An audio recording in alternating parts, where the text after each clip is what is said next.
Liverpool FC is hard as hell. United, Tottenham, Arsenal. Watch my list, and I will spell. Cause they don't just play, but they can rap as well. My idea was to build Liverpool into a bastion of invincibility, you know, like... Welcome to another episode of the Anfield South podcast. It's myself once again, the host with the most, as I like to call myself. It's Slim. And today we've got 4 other guests with us today. Go on, introduce yourselves. Yeah, Sam's in the building. And Paul's here. Mr. Hills is here. You got Leroy, a.k.a. Bruce. Bejan Bruce. Bejan Bruce. Bejan Bruce in the house. Man. I feeling fruity, man. Hey, boys, it's good to be here again. Another episode of the podcast. You know what? In recent weeks, I've gone backwards and started with the furthest game and then gone to the game we've just watched. But today, I'm going to start with the game that we just watched. We just played Manchester United at home. Final score 3-1. I think I'm going to turn to Chris first. In honour of the fallen, we shall play a little song.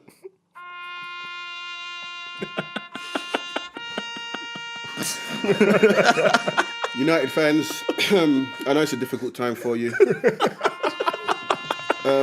We just want to say, ha ha, ha ha ha. Hold it, your team is dead. Hasta luego. Goodbye. Sayonara. Yeah. Hey, round of applause. Lovely start Hey, to the Chris. show. Hey, that's beautiful. That was a beautiful sermon. Thank you very Fantastic. much, Pastor Chris. You know, hallelujah. You know what I'm saying? Anyway, let's get to it. So, should we start with the lineup we saw today against Manchester United? Who did he go with today? We started with, obviously, Alisson at back. With all of our injury problems, we had Nathaniel Klein come in at right back, which I was a bit like, ooh, okay. Is he still at the club? Then, obviously, we had Lovren and Van Dijk in the middle. So, obviously, poor Joe Gomez picked up that injury.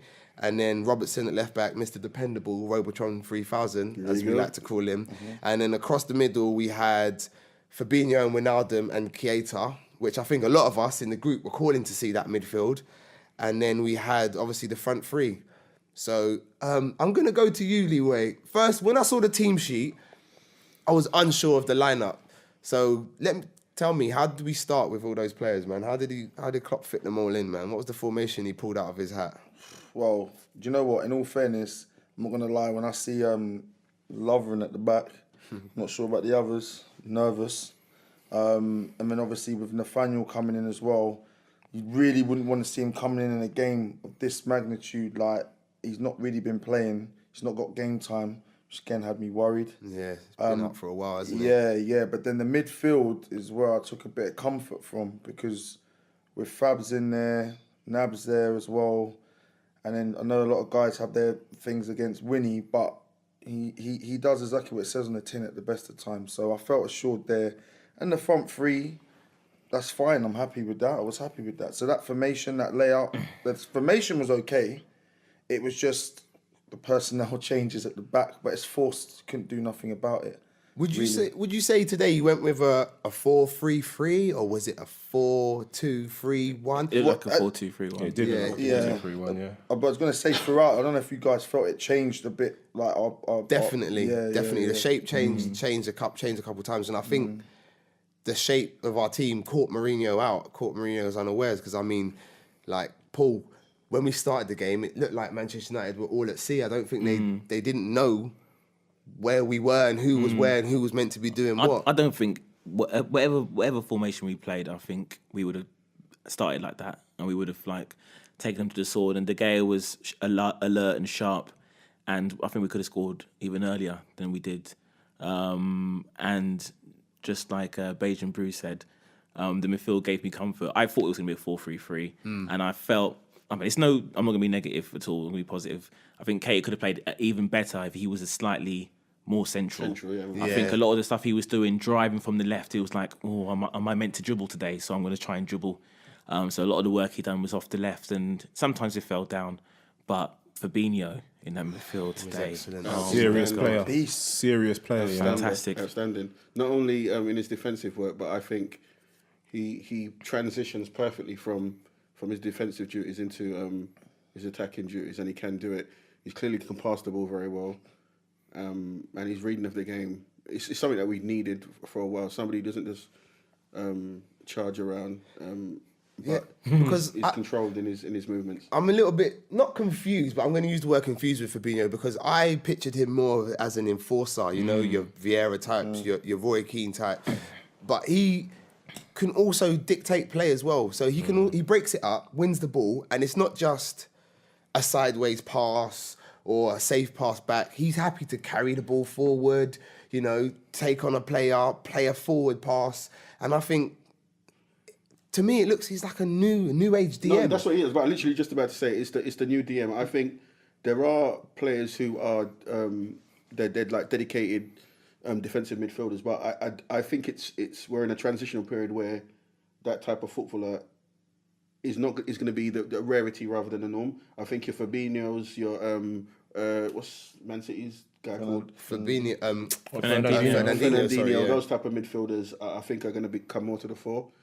Because I think players have to be multidimensional. Yeah, I don't think you're going to find too many players that just do one thing. I think the game is moving towards players being, or maybe it's cyclical. Maybe players being multifaceted. Well, I was going to say the game's evolving to every player on the pitch being footballers. I mean, even our goalkeepers now are footballers. You know, they're not just goalkeepers anymore. They don't just keep goal. They actually play football. They come out. They use their feet. Do you know what I'm saying? They're kind of like the spare man, if you like. Do you know what I'm saying? Talking of that, wasn't it? Derek was saying in the group.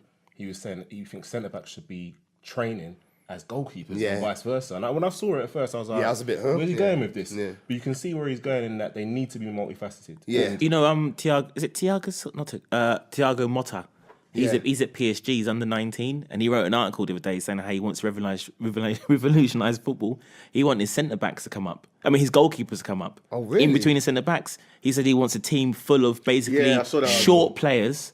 Like one of those guys, like Bernardo Silva's, David Silva, like a short player who press high. Like his formation was like 6 up front. Really? But it sounds mad, but it's true. But it's bravery, isn't it? Yeah. Obviously not the goalkeeper. That's a bit crazy. But I've always thought that about football. Why do we only play 2 attackers up front? Because I mean, if a team comes to Anfield and they put 6 people up front, then we need 6 people to defend. And you can control the ball. That's the main thing. That's what it's about, having technical players. I mean, but going back to Fabinho, what he gives us as well is options in formations, because he can play in 4-4-2. Yeah. And when you mentioned, it made me think, when you mentioned Keane and Vieira, their era was 4-4-2. Or 4-4-1-1. And he was doing that today. Basically, 4-2-3-1 is like a 4-4-2 at best of times. Yeah, true. Yeah. And he's up and down. He won the ball. He sprayed it left and right. That little shimmy he done, little footwork, when he couldn't get it out to Mane at one stage. So he thought, okay, well, I'm going to shift to my left, shift back onto my right, and then spray it. We're very lucky. It's not easy luck though. I mean, if our scouting systems are obviously working, Klopp obviously knows his guys. He keeps on, like I said, if you look at his record in the transfer market, he very rarely picks a dud. I think it's gone beyond. You have to credit him with the skill of being able to pick out those players and not only pick them out, but know, because we were all complaining about putting them in and getting them there, but he seems to know when to do it. He seems to, obviously we're not seeing what's happening behind the scenes in training and stuff like that.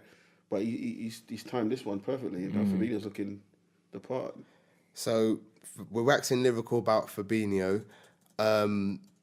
Let's touch on Mane's performance as well, because obviously the midweek game, which we'll touch on a bit later, the midweek game, he missed a few chances. But let's talk about Mane's performance. Beijing Bruce, man, talk to me. Yeah, he obviously we watched the game together, and I did touch on our last podcast that I felt, and that was yours, I think, that we're not. I didn't like the fact that we haven't been isolating left backs and the right backs, but today Mane did that very, very well, and that's where that goal come from. If you see what's happened is he's got out there, he stood the guy up. Now it's 1-on-1. Once you get in and around that guy now you've got options. That was that Herrera he beat into the box. Yeah. You just need to do that more. I felt what they've been doing, it's just been too tight. When we do that, that's why I felt comfortable watching the game today. But Mane was exceptional, exceptional. Took his goal so well today, didn't he? He took it so well, it looked like he had 20 minutes. Yeah. Because the way he took it down on his chest, close into that was him. it. Yeah. Anyone that wants to, if Ashley Young wants to get involved now, it's a straight pen. Yeah. Also, the weight of the ball that was. That what made was it- who passed the ball. that was Fabinho's It's pass. ridiculous. Yeah. He done a Fabinho. couple of those little chip passes in the game into the box. Klopp did say after the game, if before the game someone told him that's how one of the goals was going to be, he would have been like perfect. So I think that was part of his plan to get Do those that. balls in behind Manchester United. So They set up differently. Yeah. That's what it is. it was a quality pass from Fabinho. And in our WhatsApp group as well, everyone said that Mane would come up trumps. Yeah, as soon as he missed those chances, We had a little bit of a we dig were at him, like, didn't we? But we knew. No. he'd turn Leo up. had a major dig at him.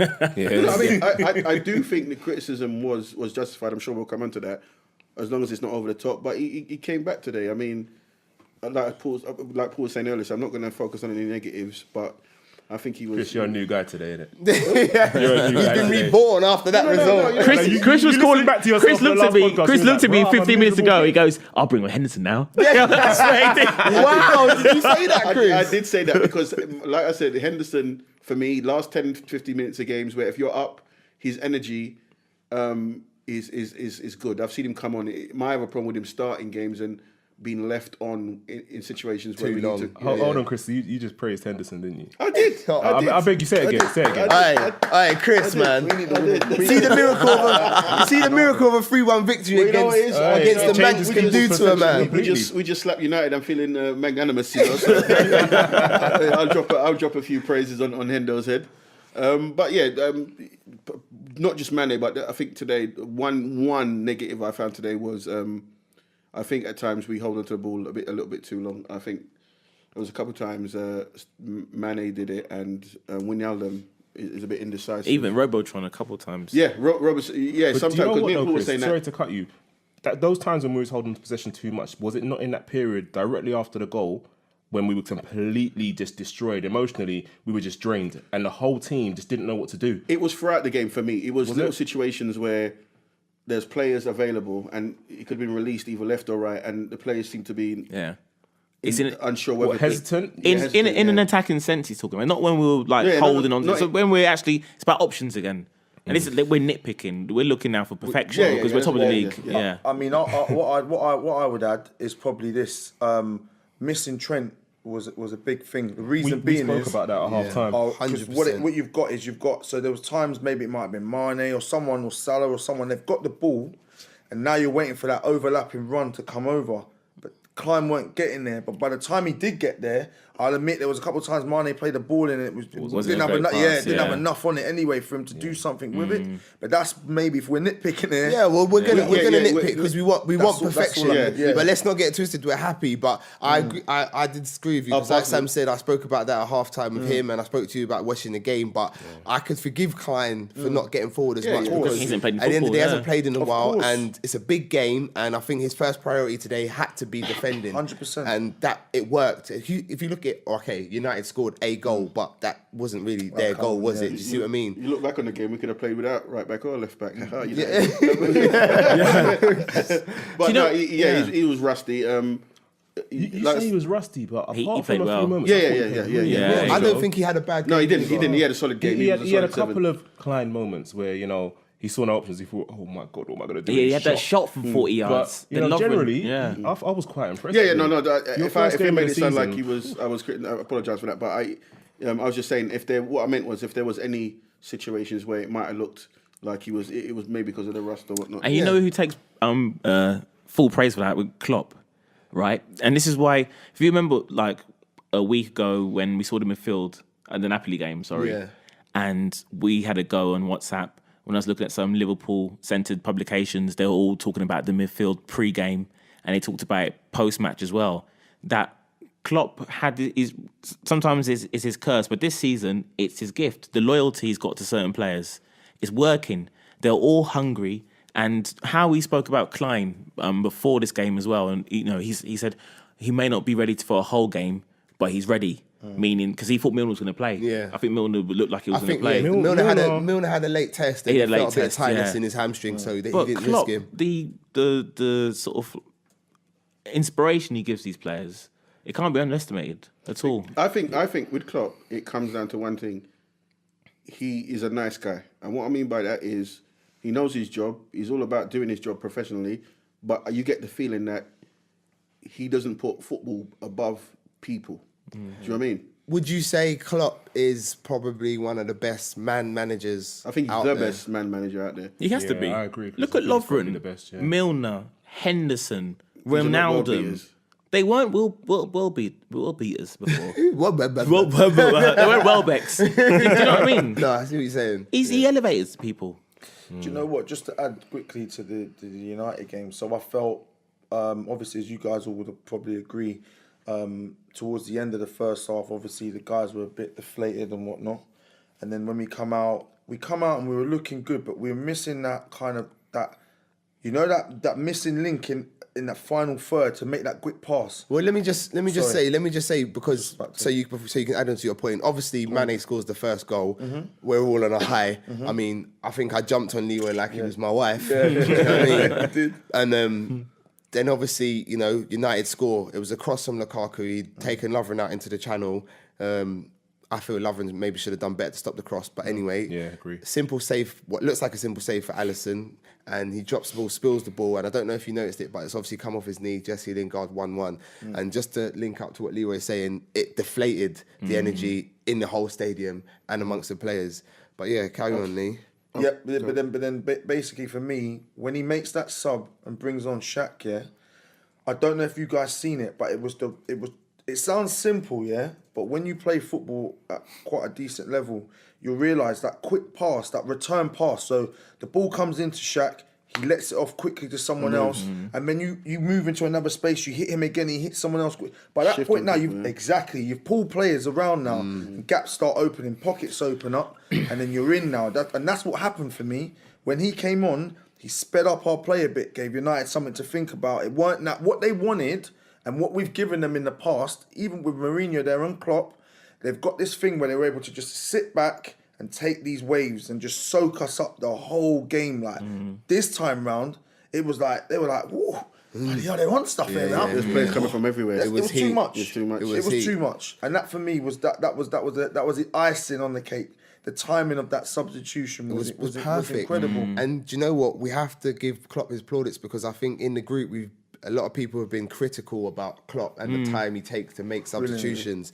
And Up until 3 weeks ago now. Right. Do you know what? Subs To be come fair, the right time. in his interview, he actually said that his staff were calling for Shaq about 10 minutes earlier. yeah, he did, yeah. But he was like, no, just hold on. And he was like, oh, the timing was great in the end. He can take credit for that. He But waited. the fact that he was doing it Yeah. while the game was at a bit of a standstill, we were territorially we were on them, but we weren't really cutting through. Yeah. And he did it at the right time, just perfect. That's what Leo said to me in the game. He said, you know what, like, it's a difficult time to make a substitution. It's 1-1. The game's finally balanced in terms of the scoreline, not in terms of the possession and X, Y, and Z, but in terms of the scoreline.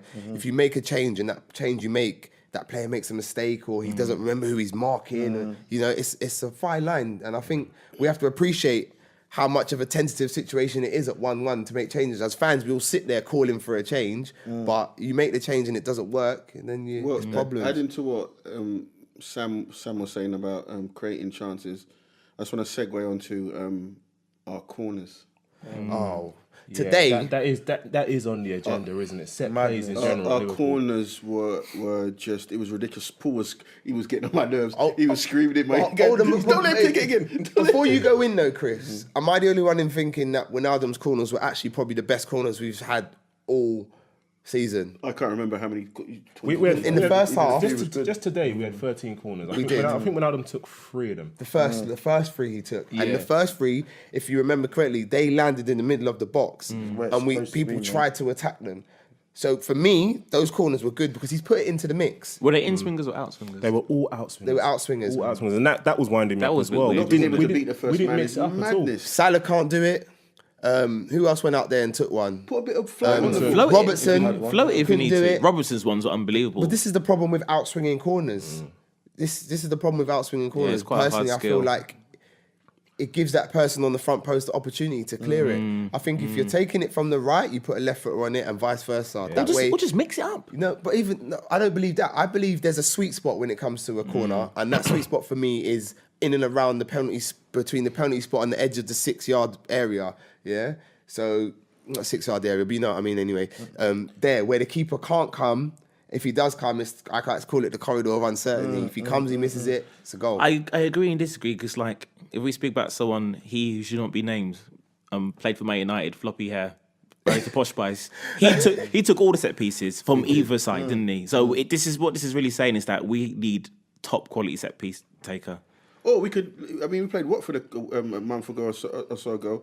The variation. Do you know what I mean? Try Just something mix it different. up. Mix it up. Do something. But there's different. only so many times you could do a routine. You can only do a routine once. Yeah, no, but at least we didn't. We haven't take one tried. short. No, I mean Not as in one in short swinger or corner. out swinger. I don't like short corners. But we needed to mix. No, it up I don't like short They corners. were so awful. It's a waste of time. If they're not working though, if you're in a situation where man after man is stepping up and everybody's hitting the first man, you got to change the angle a bit. You know what I mean? You could take a short corner with Shaq.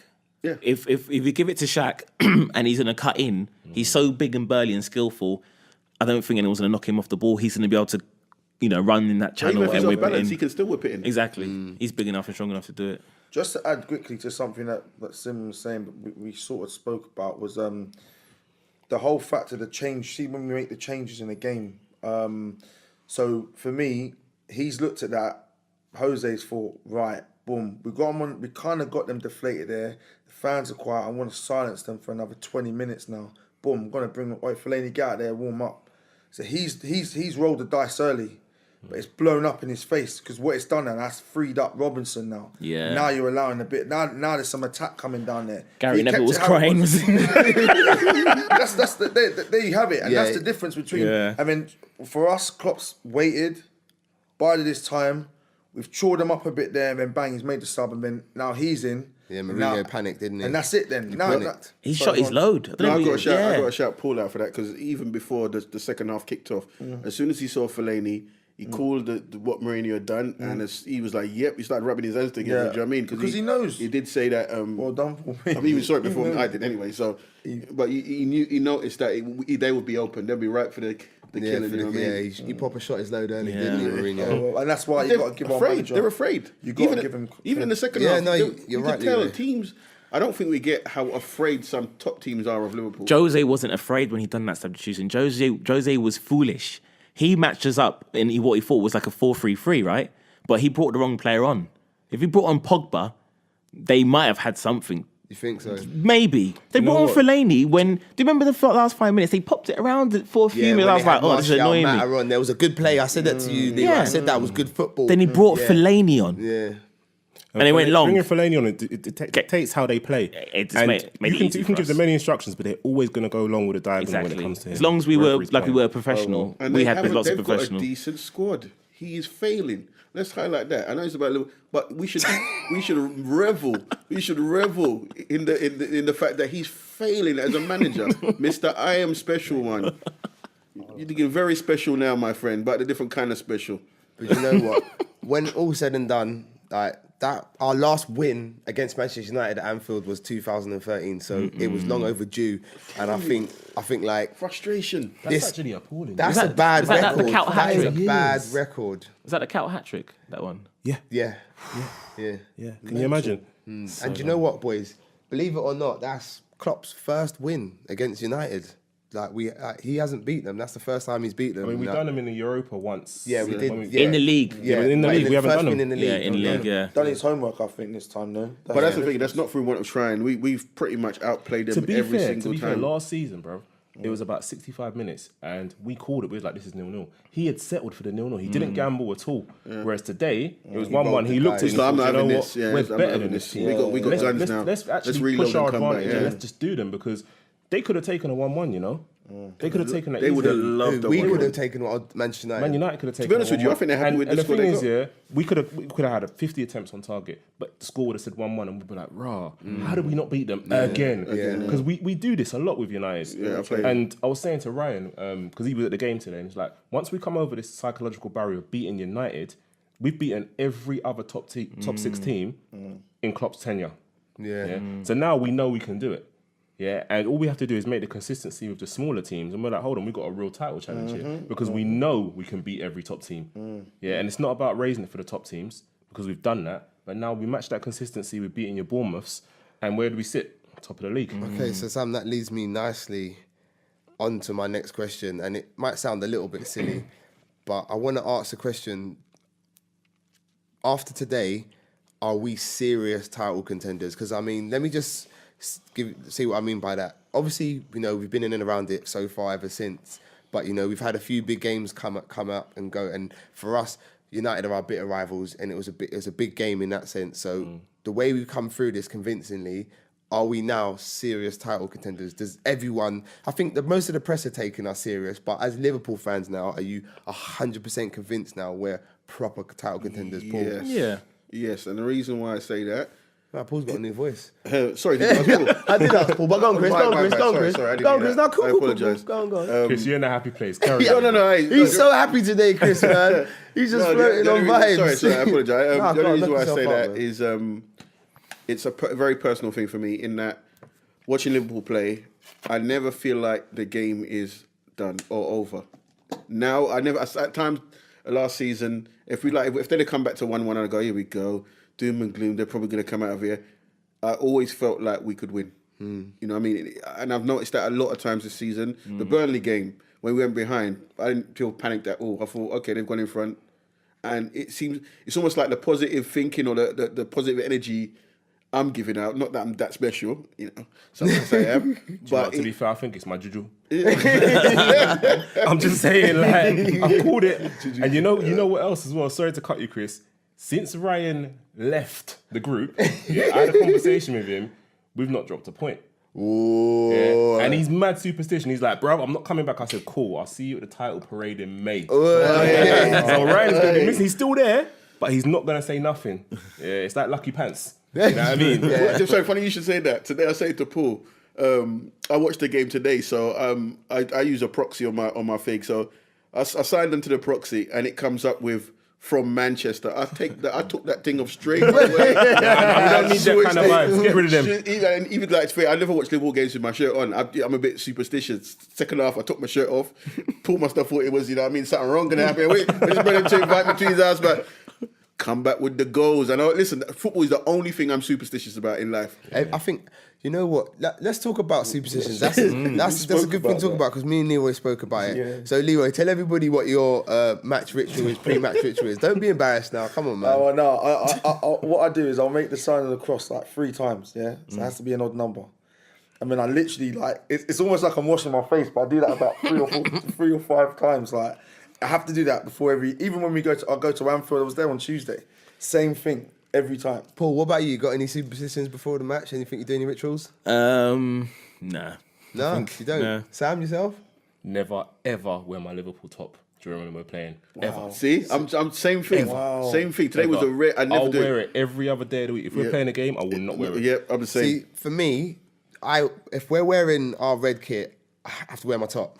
If we're playing in another kit, then I won't wear my top. But if I've got the kit, I have to wear the top. Not me, man. Second of all, before the match starts, when the whistle goes, for those who don't know, I've got YNWA written on my knuckles.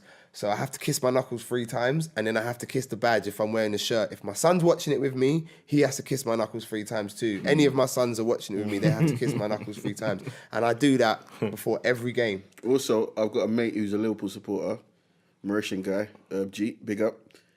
He's not allowed to call me on match days. At all.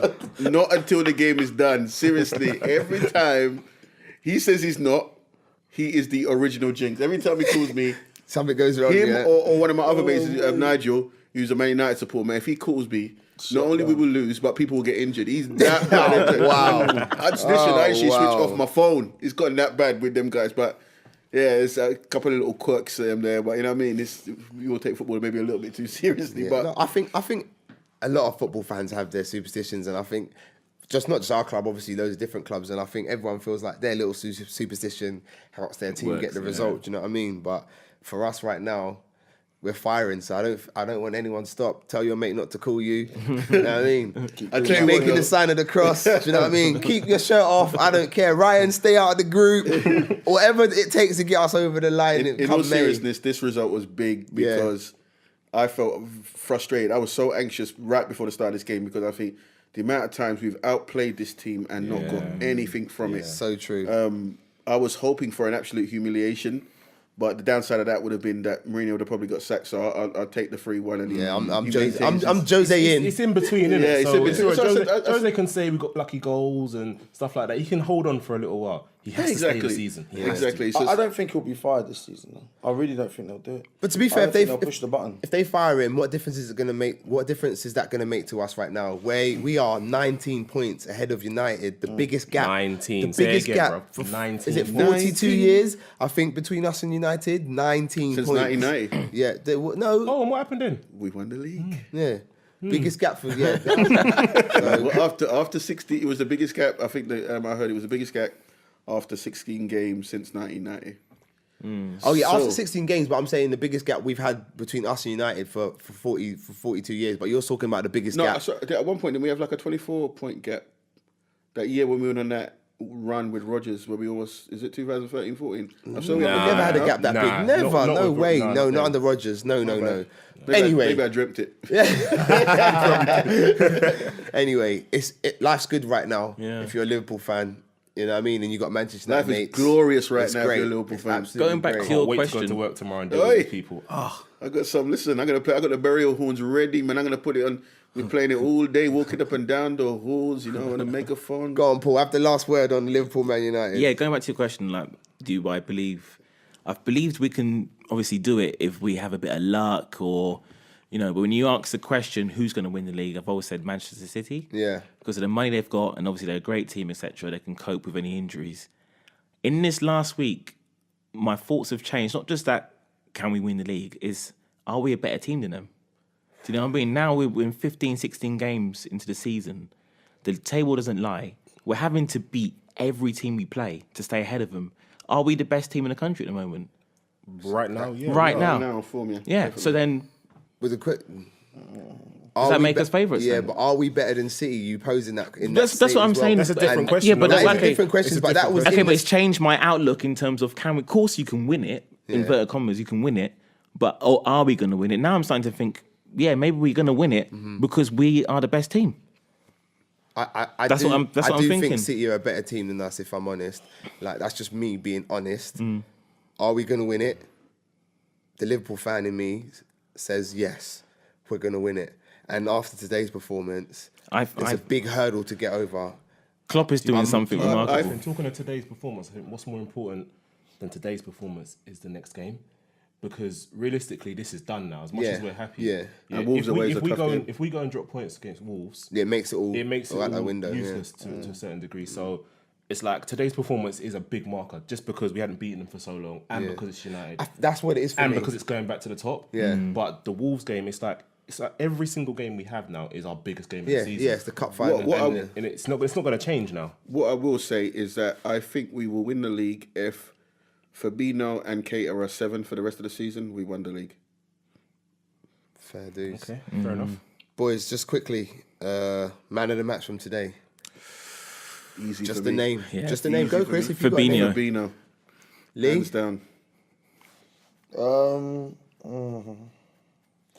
Do you know what? Yeah,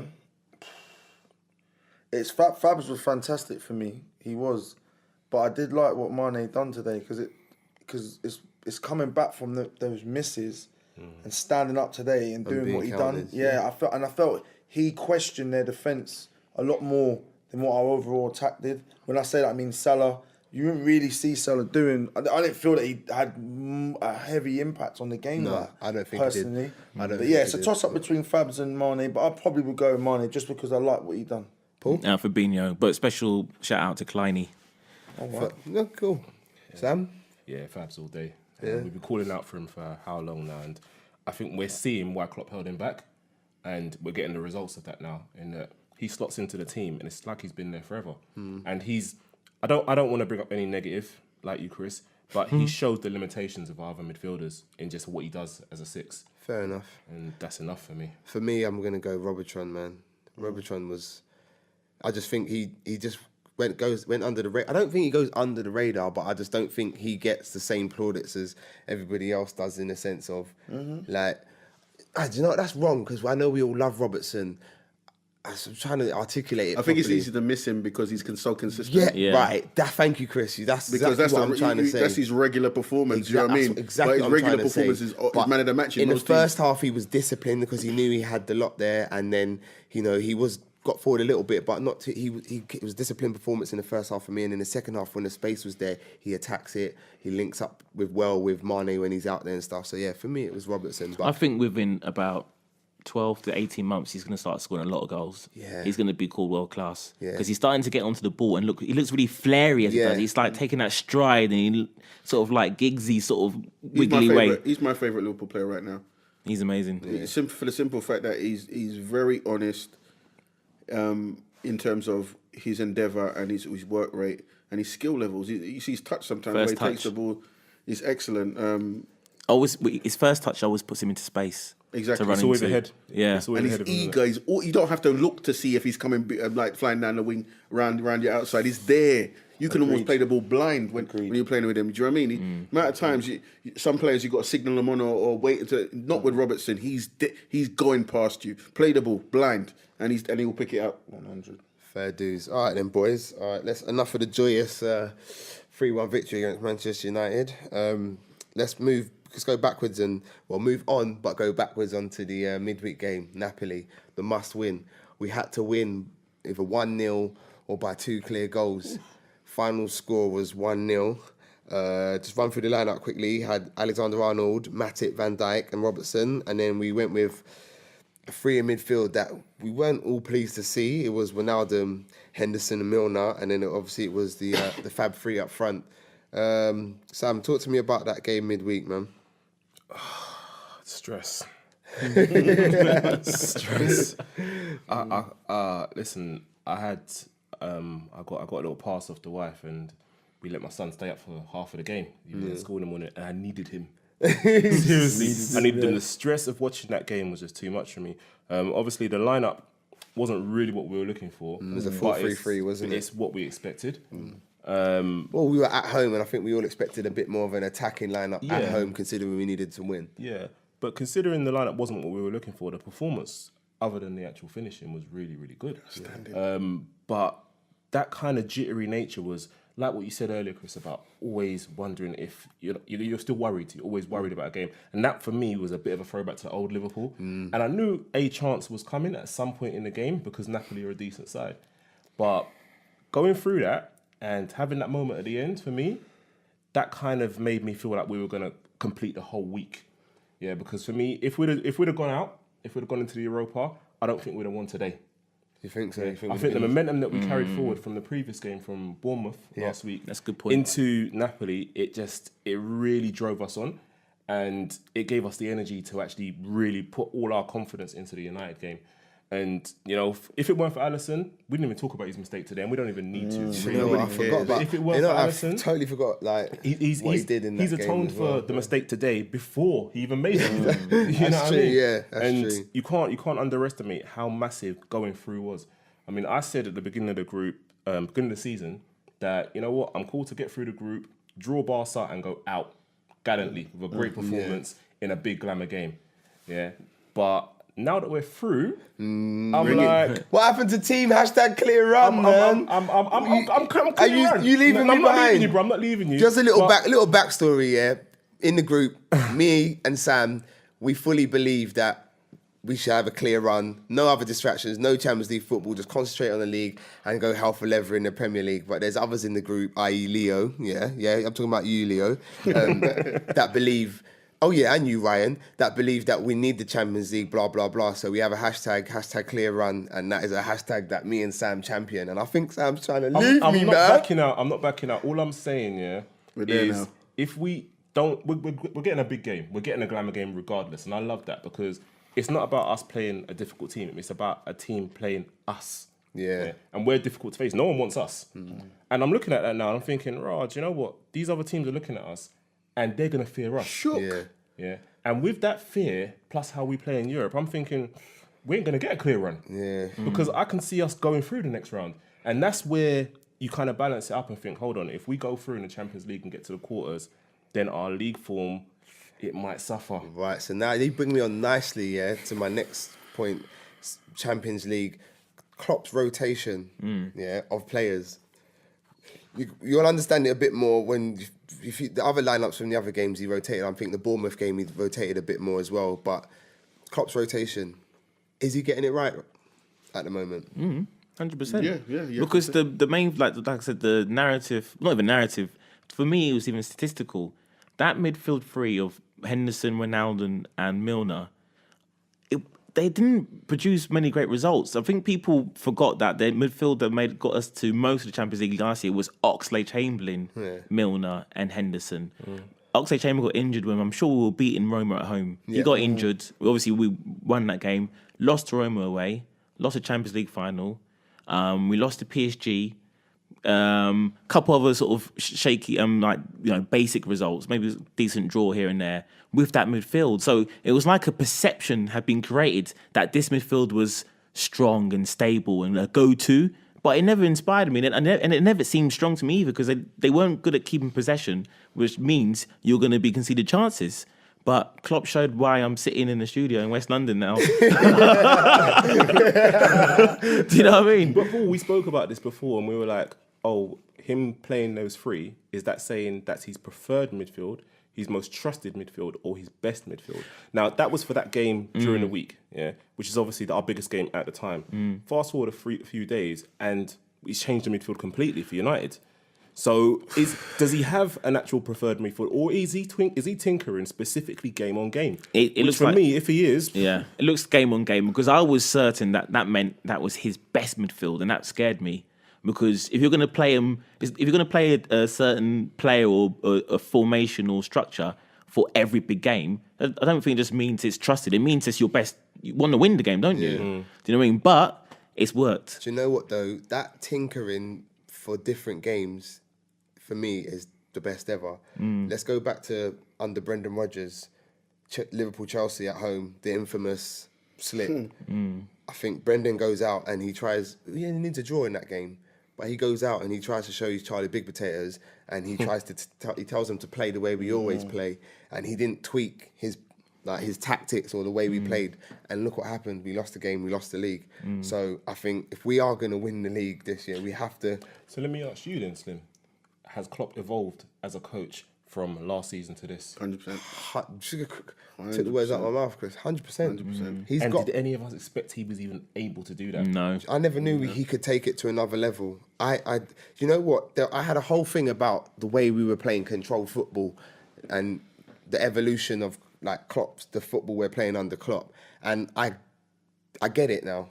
I don't necessarily like it. I don't find it easy to watch at times, i.e. in the Bournemouth game when we're keeping the ball at the back. I still think we can pop it a little bit quicker at certain times, but I get it. I get it. I get the evolution. We shouldn't be surprised though, because Klopp is a humble guy, in my opinion. He hasn't got the arrogance of a Mourinho. So the fact that he can look at his situation and change it, I don't think we should be surprised by. I mean, I was going nuts when I saw the formation during midweek. I'm not a fan of that midfield, but again, I had to eat humble pie. He mentioned today that today was his best attacking display. I disagree. I thought the midweek was our best attacking display of the season. I think the one-touch football was glorious. The only thing was missing, was the finishing. Yeah. And I think, did Firmino play through the middle on midweek? No, he did. I think it rotated ever so slightly every once in a while. What's clear is Firmino wasn't 10 during the week. Yeah. And that makes a big difference. I prefer Firmino up top because I think our front three are a bit more fluid and they exchange positions a lot better when Firmino's up front.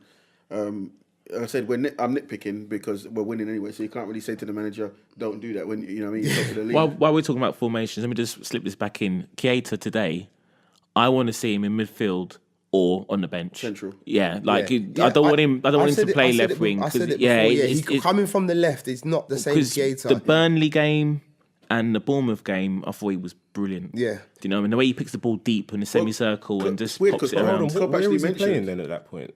Today? No, in the Burnley in the... Central. He was playing 4-3-3, Central. Okay. And Klopp actually said after the Burnley game, they didn't use Keita enough. He recognised that he's a high IQ player with the ability to match the intelligence. You know what I mean? He's going to be more effective if he's playing central. He can slide them balls and he can drift past players. He can shoot with both feet. He's not hesitant as some of our midfielders were. I mean, Paul pointed out during the game how hesitant some of our midfielders were shooting. We had a few pop shots from outside the box, but that was our defenders doing that. Yeah. That should have been coming from... Winnie had a couple of chances where he didn't even have to touch it. He could have just hit it first time. Yeah.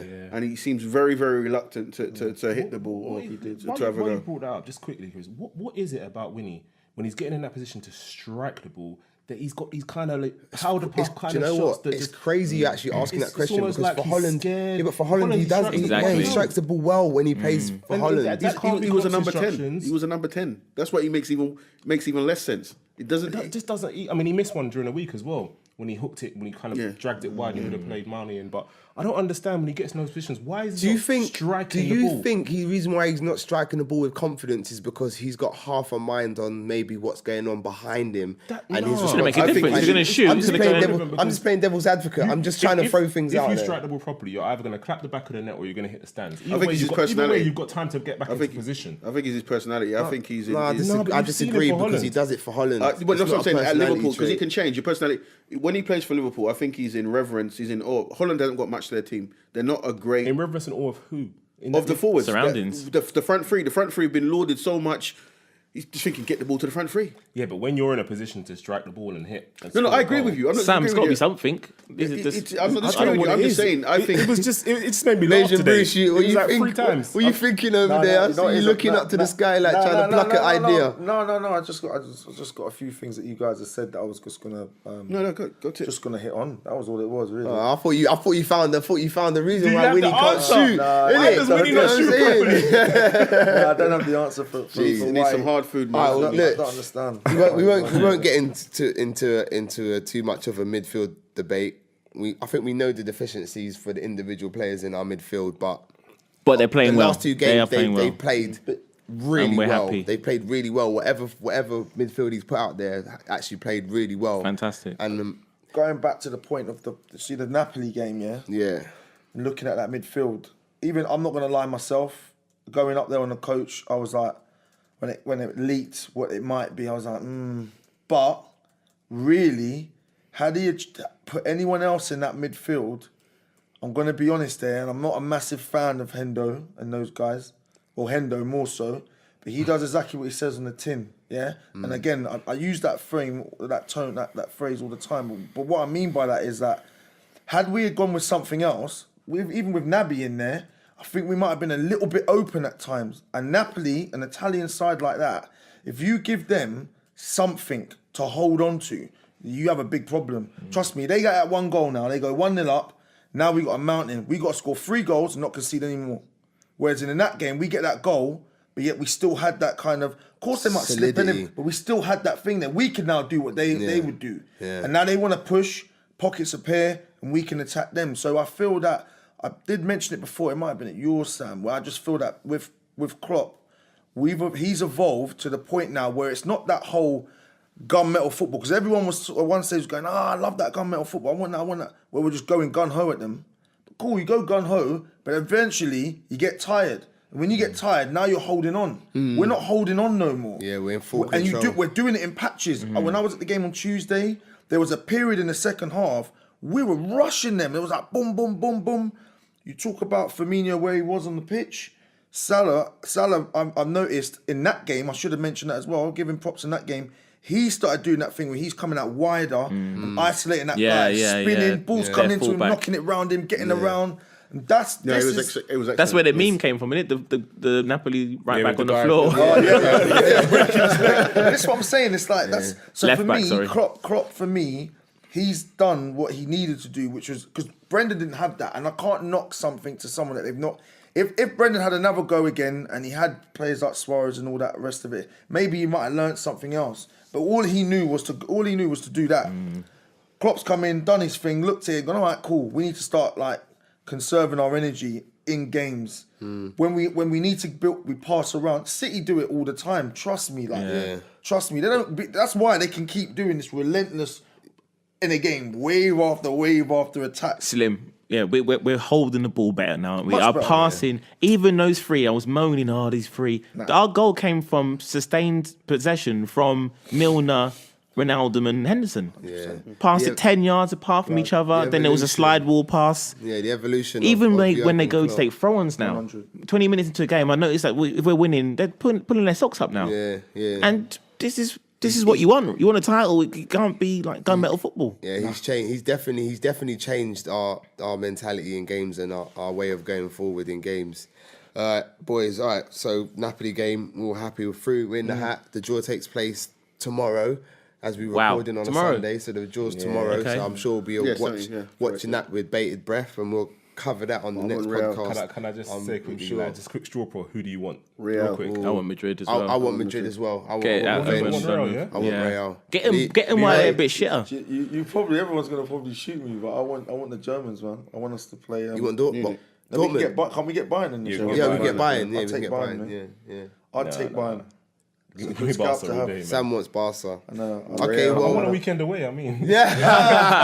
that's a free ticket, man. I think Barca are probably the most dangerous team in that group, and they're not the old Barca, but I still think They're good at the moment. Yeah, Barca, okay, they're good, alright. trust me. We won't get into Barca are Barca great, good. but Barca haven't played. Dembele Hey, scares me, though. boys. We're not going to get into the Champions League debate. Once the draw's been made, next episode, we'll do the debate about what we think. Big up Alisson, though. Big up Alisson. Yeah, Alisson, real. yeah, I nearly missed Alisson. that crucial shave towards the end. Alley-oop. Yeah, I think that's what we paid our money for, and 100%.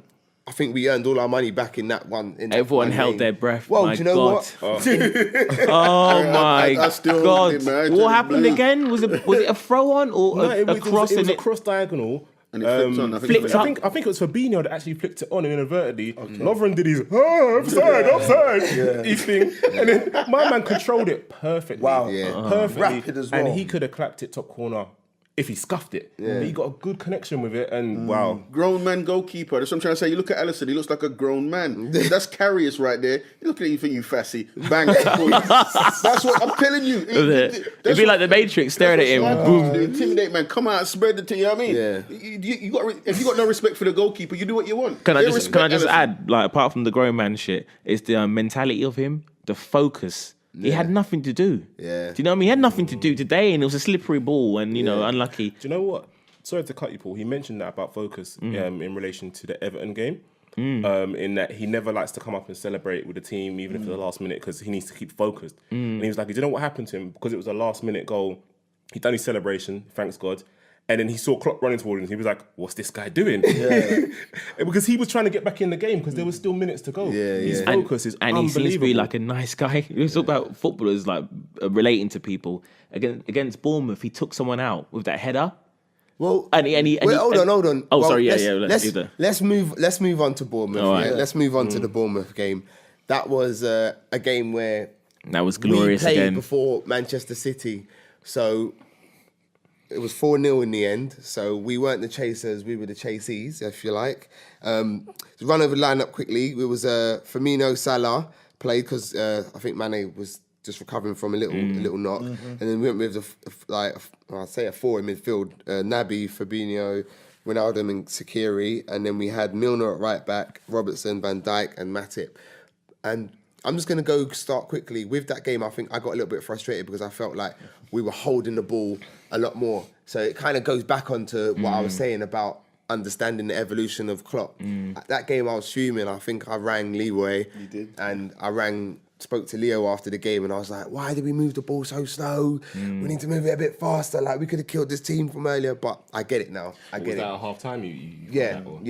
I get it because I can see now the evolution of Klopp, so I get it. But the fans, we're in transition as well because we're used to the heavy metal football and we're rushing around. Yeah. So to see Liverpool now Patience, measured control. It's a bit tough. Yeah, it's after tough. the game, you can appreciate like like I said, I was so impressed with that performance against Bournemouth. So impressed with the performance against Burnley because we weren't running around losing our heads. We were controlling it. We were letting them know that we are better than you. City do it all the time. We're better than you, and we're going to beat you at some point. We're going to get a chance. We're going to score a goal. I tried to prep you lot. I think it must have been episode 2 or 3. I said, listen, this is how we're going to be playing. Yeah, no, it's true. You lot were not hearing. Oh it. no, but that's when I came with the question. The question was in the media and the fans. When are Liverpool going to click into gear? And I was like, is this our gear? Yeah, you did say. You know that. what I mean? Yeah, you did And say. Which that. is just This a professional this is team. Liverpool. Yeah. And at a push, if we haven't suffered too many injuries, I think next year, that's when we're really going to click on. And we'll go back to click. We're going to go back to our old,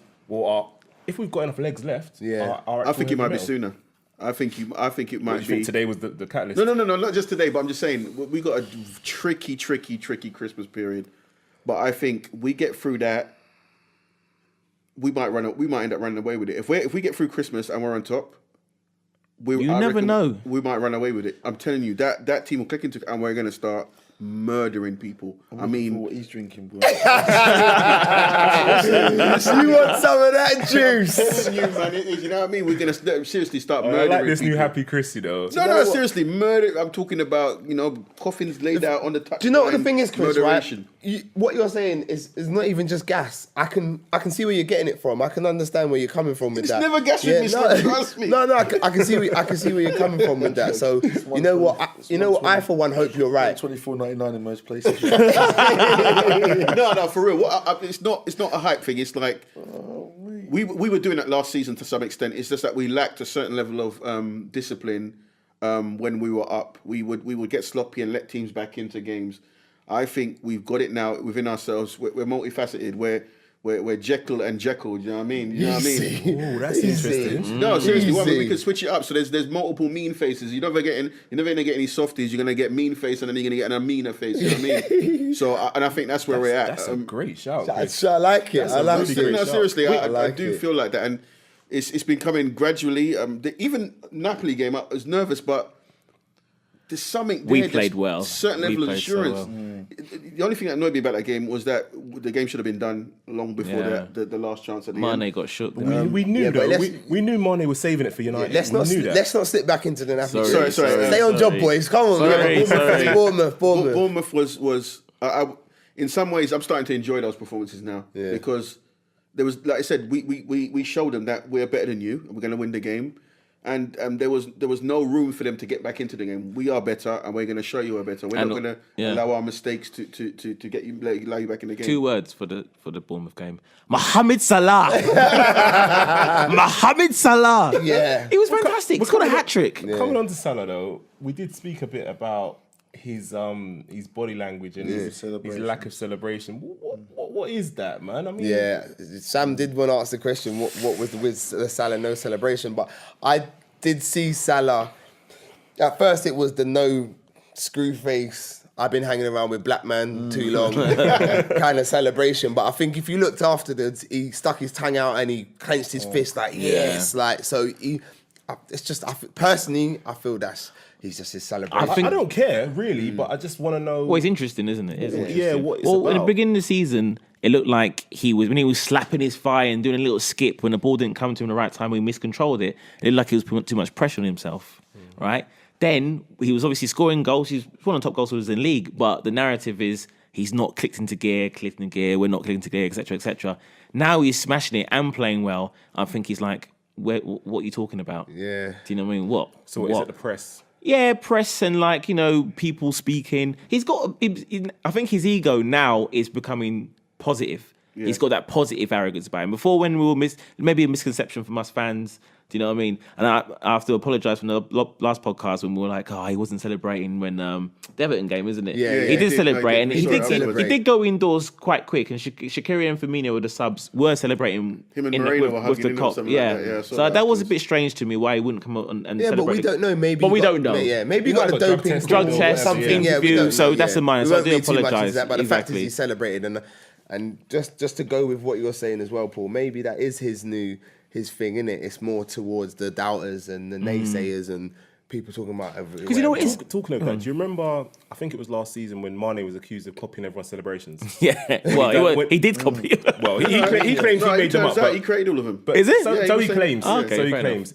But he did it today. He did a Salah today. When do you not see him just walk into the crowd? Do you know what? I was too busy. he did. I was too busy jumping I onto was Leroy, crying. so I I was didn't. jumping like a maniac. I When I didn't see. rewound it, he just walked off and he pushed up his face like, yeah. He did the same thing. And I don't know if he's. That's what I'm his trying to thing say. now. We're Jekyll and Jack. We're gonna beat you. We are going to beat you. You can do what you want. We're coming. You can hold me down. that's it. That was a gorgeous goal. It was good. It was good to see Salah back in a Bournemouth game with the hat trick. yeah. But can I have a shout out to Steve Cook though, man, because that finish was excellent. Well, Do you karma. remember the own goal? Hey, The listen. own goal. Double karma. Steve Cook had the game of his life in the worst possible sense, man. Did you see what he did got to ripped. Salah? No, but did you see what he did to Salah? He though? raked Salah's raked Achilles. his Achilles, And then he done his own, like he done it Yeah, to himself. yeah. And then he got a double karma by that own goal. Yeah. So Madness. special shout out to Steve Cook, man. You know, Poor I think, guy, I mean, poor I think guy. that's his name, Steve Cook. I know it's Cook anyway. And we played well, didn't we? Yeah, Yeah. we did play We well. played well. We passed it around. Got cooked. Cater got to play again. Because I mean, we had the horror in the back of my mind, at least anyway, of the last time we went to Bournemouth. Of course. And we were what? We were 3-0 Carriers. up, and we ended up losing the game Is 4-3. that a couple of seasons ago now, isn't it? Yeah, it was under Klopp though, wasn't it? Yeah, It was under Klopp. It was under Klopp. Lallana, we need to shout him out. He played okay, didn't Yeah, he? he came on. He He created Best 20 the minutes last in goal. about 2 years he's played for Liverpool, man. I'll give nice, you that one, Chris. nice little touch, little pass for Salah's third. He came He's a on, try, got a head man. injury, Got didn't he? kicked in his head and yeah, still kept going. yeah, I still respect I felt that. sorry I for him. felt That's sorry for unlucky. him Yeah. because he missed 5 minutes of playing time, which he ain't getting much anyway. You know what I mean? And he No, came back yeah. on. I don't think he got another touch. But like we said in previous podcasts, I still believe we all feel that Lallana's days are numbered. So anything positive he can add to this campaign, I'll take it from him for now. Do you know what I mean? think Klopp's got the boys at a psychological level where they all can come and do a job now at the right definitely. moment. And whatever he does now, I'm fully behind it. Yeah, so we're pretty much happy with the Bournemouth games. 4-0, it took us to the top of the league, and then City played after us against Chelsea, and well, after Chelsea messing us up under Brendan Rodgers, they actually done us a favour, put us top. So that's what put us on the top of the league. So my question with that is, would you prefer to chase or be chased? Be chased. Go on, Leroy. No, I like to chase, to be fair. Personally, that's my personal view. The reason for it though is for the fact that teams like Chelsea, United, if we're talking about the old United under Fergie, yeah, those teams they'd rather be chased because they can go out, they lay it down every time. They've got the experience, they've got winners in the team that have experienced that. In our team, I can honestly say no one's actually been. All right, a couple of them boys are there still from the Rodgers era, but they've never really had a title charge like that where you're like the team, and every week the pressure was so immense. I feel as a chaser, you're there, but there's not too much pressure on you, and you can kind of go about doing your job and just keep. But when you're up there, it's there. Everyone's watching you. The eyes of the world, the press, whoever it is, they're on you. I feel we would just, every time we went into a game against City, well, going in behind City, we'd do it, we'd get our points, on to the next one. It's like over to you. But now, kind of, all right, cool, we've won today, and we're like, all right, City, it's over to you. But I know City ain't going to let up. It's not going to happen, innit? Like, for me, I don't want to go too much on about them, and don't want to take too much time off you other guys, but that team has lost, probably for me, one of the best midfielders in the world, let alone in the league, in Kevin De Bruyne. And it has not hurt them at all. Not even a little bit. Leroy Sané started the season off a bit. KDB's back now. Yeah. Leroy Sané started the season slow. I don't know if it was something with not getting into the German international side or whatever it was, but he started slow. The man did some goal, scored a goal the other day where he chested it. Cruyff turned, killed the keeper, killed the defender, and just slotted it in the back of the net. You got Sterling is on fire. You got Bernardo Silva's on fire. Gabriel Jesus has just lit himself up from, was it yesterday when they played? Like, Aguero. We have options, but not like that. Like, there's times I don't care what anyone says. I'll sit there and go, who's on the bench today? Oh, so you got Sturridge. And I'm saying to Slim, me and Slim were saying, yeah, but if we bring Sturridge on, because he could do something, but who do you take off? Because you don't really want to take off too much. You don't want to. You know Salah can give you something. You know Mane can give you something, and you know Firmino's then the weak link in that you go. Well, he hasn't done much today, so maybe we could take him off. So do you feel the pressure is different if you're chasing to than if you're Definitely, being chased. that's what I'm saying. I'd rather be the chaser than I'd rather. I agree. I'd rather be chasing. Nah. I'll take the top. As long as I'm within. I'll take the top he one. wants to be chased. Yeah. You'd rather be. Yeah. The only reason I'd It means prefer the to chase is because City haven't played under pressure. They won the title last season without being under any pressure. Well, how do you know they don't season. feel pressure fucking not being on top of the league? It's true. Because look, Man City are one of the greatest football teams. When we were on top, Paul, Yeah. we fucked it up. What, back in the day? No, I'm talking, the most Under recent Rodgers. time. Yeah, with under Rodgers. Rodgers. Yeah, Rodgers. And I just kind of feel like... Was that because as long as we're in touch- was that because we were being chased? Because were we top then? We were were top. top. We were top Is with that 3 because we games were to being go. chased? Was that because we were being chased or something entirely different? We just weren't. Inexperience. We weren't the best team in the land that time. We let in 50 goals. true. That league. Do you know what I mean? I'd rather be top of the league. I just want it to be as natural as it is. And at the moment, we're top of the league, so we're winning all our games. I'm not complaining Do you know what I mean? about being But top of the... I'm just answering the No, question. no one's complaining. All right. It's just No, a then question. Just a no. question. Yeah, okay, I see what you mean. No, I'd rather be top because The points are there. with Man City being one of the best teams this country's ever had, I don't think we can sort of count our chickens, or I don't think we can sort of second guess what emotion we may or may not have. I think top of the league means you're close to the title. And it means the points are there. I'd rather have the points than not. Do you know what? For me, I don't feel the pressure is any different to being chased or chasing. Personally speaking, the pressure is no different.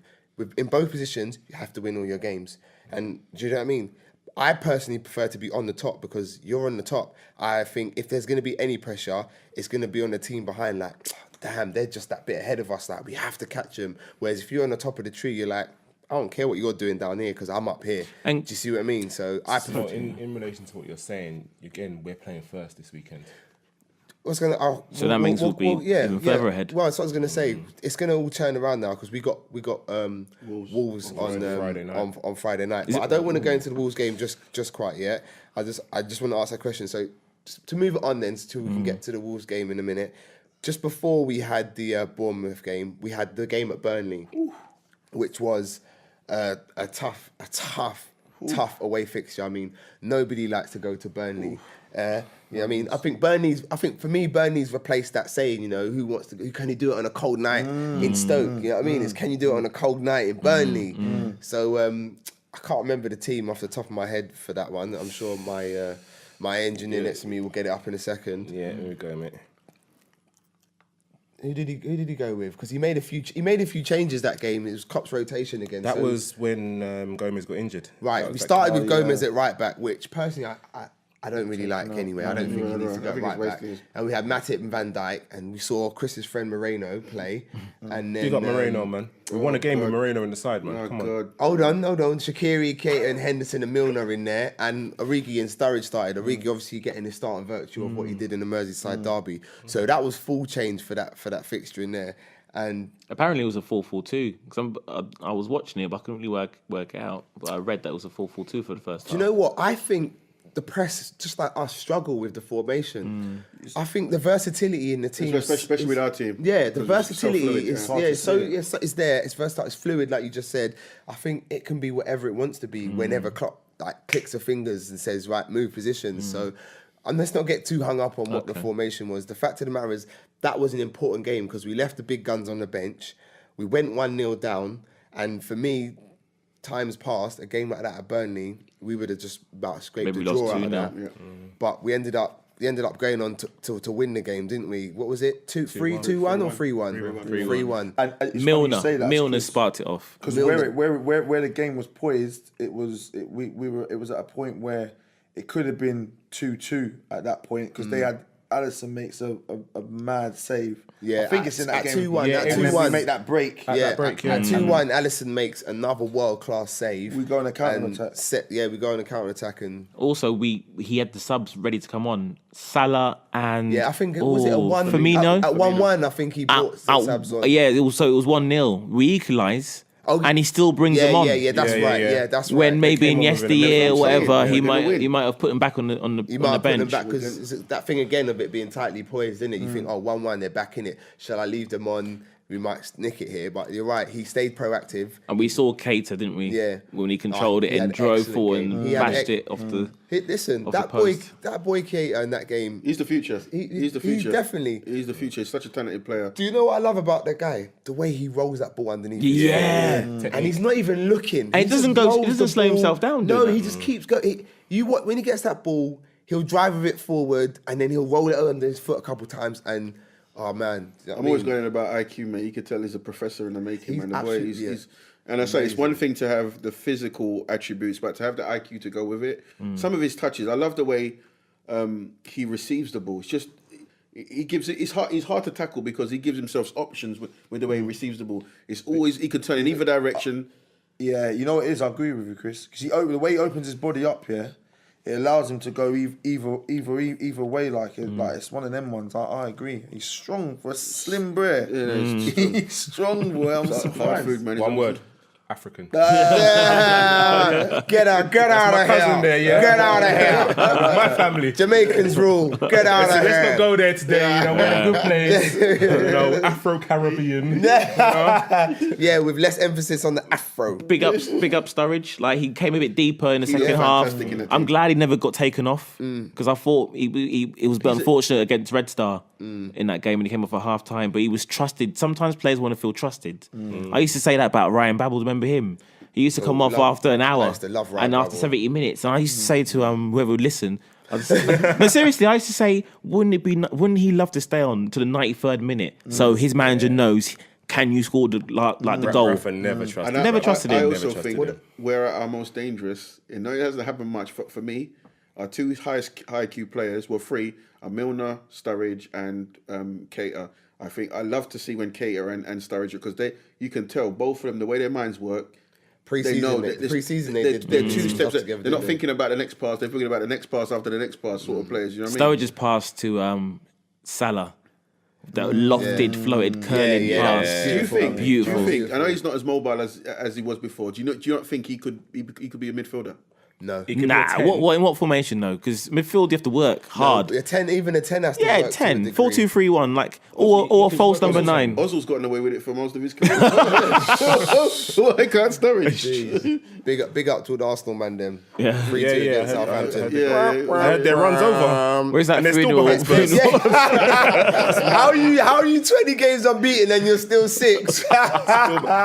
Big up Tottenham. 11 points behind Liverpool. That Anyway, number, you know 6 what? for them is terrible. I'm not even clowning other teams yet because the wheels could fall off at any moment, but still. But right now, on this weekend, Yeah, it's when good. they've lost and we've won, Life's feel good. it, mate. Yeah, but Life's if you got to good. call it, if it's a duck, it's a duck. They're clowns, so we call them clowns. Yeah. Just going back to like how we're managing this season, I don't know how Klopp's managed to like make everyone, fans and the players, seem like each game is proper isolated. Do you know what I mean? So we're not thinking about we top or we second. That's what he says. Because you can't win the league now, but you can win your next game. Yeah. And everything seems not like a cup final, but it seems like okay, put that to bed. Now here comes, and that's why it seems even my heart is being able to cope a bit more. Because each game, I'm looking at it on merit. And we look at the team and you think, we can beat these. Yeah. Do you know what I mean? Instead of saying, let's pick up the next 15 points out of this. Let's just do one game at a time. No, well said.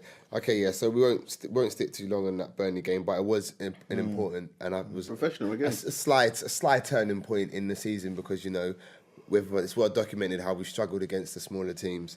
But moving on, I think this Christmas period, everyone knows bare fixtures coming up. I love it personally. I love it when there's football on near enough every other day. We got Wolves away, another tricky fixture. I just want to briefly preview that game and see what your thoughts are on and if I'm thinking it. I was worried about it, but the more I'm thinking about it, I'm thinking it might be easier than I thought. Simply because we're not a team to be bullied, and I think we've shown that this season. Therefore, if they're going to open up and play football against us, that will sit and go nicely into our hands. You know what I mean? Because I can't remember too many times this season where we've been pressured and just been on the back foot and not been able to get out and stuff like that. Yeah. Do you know what I mean? yeah, that's true. You know, we have managed Exactly, that's what I'm to. trying to say. Anyone that seemed to have maybe sit or anything like that, we seem to have found a key in one of our players to unlock. Yeah, there's So, no hiding it. It's just Jekylls, you know what I mean? So I think obviously we're not going to take them for granted because they're a dangerous team. Well, they got a draw at home. They've against got a good Man record City, against didn't big they? teams, haven't they? Yeah, so they're not doing. They were very lucky to get that draw though. They might I have been disagree. lucky, I think they played well. No, they did play well, but I'm trying to say the way they got because the goal was handball. It was handball, isn't it? Yeah, well, but semantics. to but restrict City, exactly. That's the fact of the matter is whether their goal was lucky or not. City only got one goal out of it, so they're no mugs, are they? I mean, Nuno, however you say his name is, has got them quite organised. I think there's a lot of is it Portuguese players in that team? Yeah, it's run by Mendes, isn't it? The Portuguese community itself is quite a tight knit community. I think so I can imagine the vibe they've got going on. I think they struggle against teams, not struggle, but they're at a disadvantage against teams who can match their physicality. Because I think they are a team that get about the field, and I think if you watch the game against Tottenham, I think Tottenham beat them as well, just beat them, but they had the edge because they could match their intensity and their physicality. So I think we can do that. Yeah. But honestly, not taking them lightly. You know what I mean? So you've got to turn up and be professional. Any changes, boys? Yeah, that's what I was going to ask you, Leroy. Do you see Give personnel, like who's gonna personnel. Given it all depends what's available. Yeah, given it. Well, Gomez isn't going to be in available. I doubt Trent will be. I'm not sure if Trent will come through. I think Trent will be I think saved, Trent will be all right by then. I don't think. How is he from that? Not that he. I got? think I don't know if he's still wearing the boot or not. Yeah, he had that's the issue. So isn't it? what exactly? Don't even know what injury it It was an impact injury. Yeah, but he had a protective boot on that. I didn't manage to read up on what exactly what it was, but he's wearing a protective boot. So, no, I don't think it's that serious because I mean, and we got Matip out who dislocated his. And it was looking good. We should shout him out. Did he dislocate his shoulder? Or is it shoulder? I love some of the passing. Chris passing. I thought that's it. That's why I was asking because I thought I heard collarbone During the Napoli game, he was Chris passing. He's actually stepped up. He fizzes it into the forwards, doesn't he? Stepped up to the But I plate. think that my criticism of that, I think it's a bit too much, though. You know, I think that pass is overhit to the point where whoever's receiving it with the back to a player. It's difficult because you've got to bring it under control. I mean, you've got at the same time you've got bread breathing on you. That's me, and I think he overhits. Do you know what, Leroy? It's a very good point because I think it was you, Paul, that mentioned that's what Man City do everywhere on the pitch. They fizz it into each other because they trust each other. Matip does it because he's heavy-footed, probably. But, you know what I mean? It's nice to have a defender that does that when Gomez isn't there because Gomez does fizz it in. And they got different type of players, And haven't they? also, a few of our players, I think mainly Mane and Firmino, are guilty of it at times. They pass. They can be kind of casual about their passing sometimes. So when it's a short pass, rather than pass it to the player, they kind of tap it, Roll it. and it's not getting to him at times. You know what I mean? Or it's making the player having to check back rather than stride onto the ball. I think it's a minor issue, but we do digress. I'm gonna get you to stick your necks out here for Friday and give me a scoreline. We'll start with you, Paul, just quickly. What do you reckon Friday? Well, I used to say, don't ask me till I see the team sheet because I'm a professor, so but Klopp's the man, so whatever team he picks, he'll know what to do. I think Henderson will probably come back in. yeah. Might see Shaqiri start. I think we might win 2 or 3-0. Sam? I agree with Paul and Henderson coming back. I think it's probably a type of game for him, actually. I'm going to go for 2-1. Chris? Hendo to come back. I agree with the lads on that. I reckon 3-1. I think we're due a penalty of some sort. But yeah, I'd say 3-1. I think. Well, just took penalties. Sorry, Leroy's point about isolating the fullback so you can run into the box. We're not doing. That's probably why we're not winning enough penalties. Because no one's sticking a leg out. Yeah. But go on, Lee. Yeah, no, I was going to say 2-1. I think it's 2. It's going to be. You think 2-1? Yeah, I think there won't be too much changes at the back, to be honest, because we're running thin on defenders. We are running thin on defenders. Yeah, but. so. Yeah, 2-1. To be fair about the back though, just quickly, I wouldn't mind seeing Camacho get a game. Okay. I love him. I love Camacho. Yeah. Well, the fact he's made the bench is obviously mean Klopp's prepared to if he needs him, put him in because you never know what's going to happen He can in play games. anywhere across the right. He's brilliant. Really good player. Big shout out to Lovren who I did say today he looks like I'm just gonna whisper it because if he hears me you might get a big head. But Lovren, you've improved. I didn't want to say them things, but I just say well done. Thank you, Mr. Klopp, for keeping Moreno away from the first team. And I'm blessed with that. But all seriousness, he has played. He's come in and he hasn't had a lot of football. which I think is good. We have to mention. Like today, I mean, he didn't have anything to do. You know, you're not. No, but but you can't say because he never had nothing to do. What he did do, he did well, and that's all I asked for. I don't care if it's just one interception. You know what I did like about him? That he was just kicking the ball away. He weren't trying to be cute. Because sometimes I think he does believe he's the best defender in the world. It was at 2-1 when someone tried to play it over the top over Van Dijk's head, and it must be Lukaku was running onto it, and Lovren tracked him all the way and just put it into Rose Ed. It was good covering. Big him up. Tackle. All right, boys. I have to shout out one of our first and one of our loyal followers, Alex Layton, my guy. Seems to interact with us. I said I'll shout him out because he's good. What's up, Alex? He's Cool. good Big up, Alex. Yeah, Big you up, man. Big up, Alex.